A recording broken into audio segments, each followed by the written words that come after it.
one of the great mysteries still to be addressed by philosophy is, why is it that numbers, which are, after all, constructs of the human mind, why is it that numbers are so incredibly powerful for the description of nature?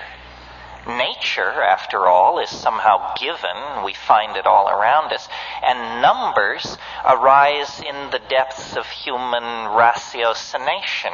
So what is the relationship of these things to each other? It may appear to be an easy question. It's such a difficult question that it wasn't even asked in philosophy until the 20th century. It's very puzzling, and I think that it indicates a fundamental congruency between processes that are mental and the structure of the world itself. This is why I didn't get into it too much tonight in a popular lecture like this, but I'm the inventor or the purveyor of a mathematical theory of consciousness. And I believe that more powerful than any atom smasher, more subtle than any space telescope, is the human mind. The human mind is the most subtle and superb of all instruments for the study and measurement of nature.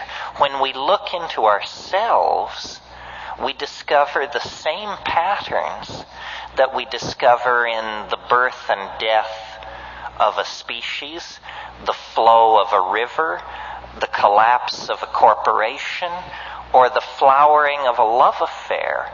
It's that process is somehow under the aegis of a kind of universal equation of description. So it doesn't matter whether it's the birth and death of your hope, or the rise and fall of the Assyrian Empire, or the evolution of the Pacific Ocean. Processes always occur in the same way. And this is why there is congruence between the mental world of human beings and the world of abstract mathematics and the world of nature.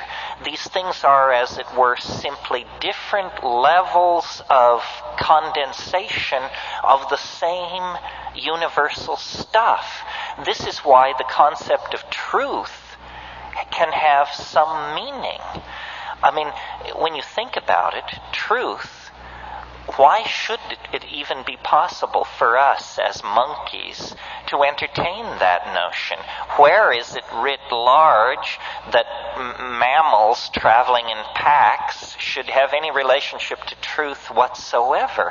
And yet the faith is that somehow thinking means something. It's not just something we do, it means something. It means something because there is sufficient freedom within the human system to be both right or wrong.